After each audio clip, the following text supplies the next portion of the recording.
Today I want to talk to you about faking it. I bet you have to do it sometimes, and I know I do. I should probably clarify that I'm not talking about faking it in a kind of When Harry Met Sally way. Yes! Yes! Yes! Oh! Oh! No, I'm talking about faking it when it comes to our daily lives. We all like to think that we're very honest and open, but if we're really honest with ourselves, we all have to fake it from time to time. For me, the biggest time I fake it in the real world is when I have to try and appear very confident when I'm actually feeling super duper anxious and completely terrified. Hi! I had to force myself just to get out of bed this morning, and I'm smiling a lot just to hide how horrifying I find this whole experience.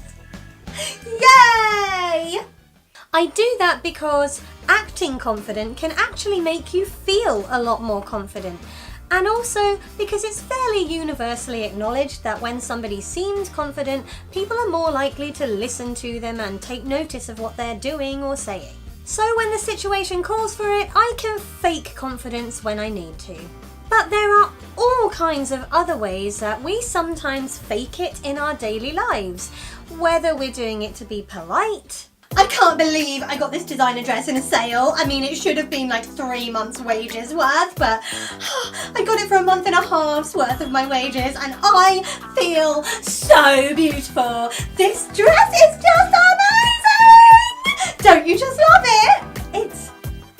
It's lovely.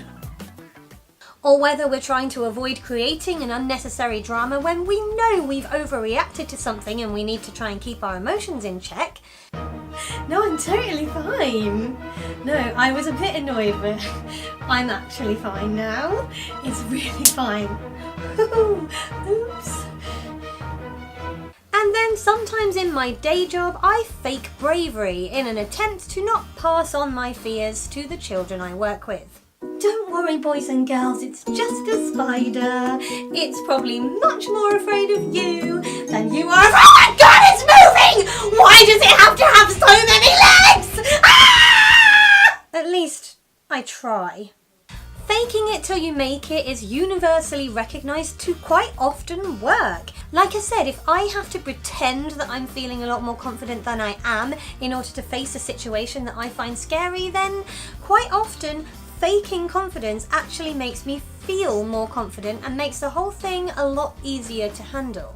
Look, I believe there are sensitive ways to have difficult conversations.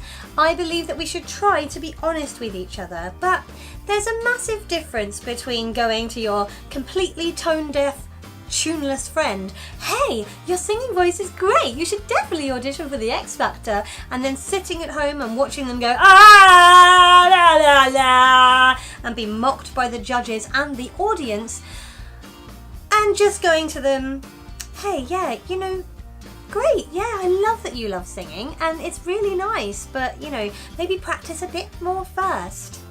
Ta-da! You just faked it. You didn't tell them they sound awful, but you didn't hurt their feelings either. Congratulations! Faking it sometimes gets a bad press, but when you're actually faking something in order to make a person feel better about themselves, or you're sugarcoating something so that it doesn't cause unnecessary drama or aggravation to anyone, or more importantly, if you're faking something yourself to help you get through a situation that's scary or uncomfortable for you, more power to you. I say go out there and fake it as much as you need to, because someday you'll find that you've faked it until you've maked it. After all, as long as we're always honest with each other about the big things in life and we're not going around lying all the time, faking it for the sake of another person every now and then, or for the sake of yourself, is kind of a free pass. No, your baby doesn't look like Winston Churchill. Oh, and it doesn't look like a bulldog chewing a wasp either. Super cute. So if you need to fake a smile to get through your working day, or if you need to fake the jazz hands when you're feeling distinctly depressed, go for it. There's no judgment from me. I've been known to do it myself. Do you ever fake it? Let me know in the comments if you do. I mean, unless you're still thinking I'm talking about faking it in a sexual sense, in which case, please don't tell me about that. If you enjoyed this video, feel free to give it a thumbs up. Even if you didn't enjoy it, maybe practice faking it by giving it a thumbs up anyway. Yay!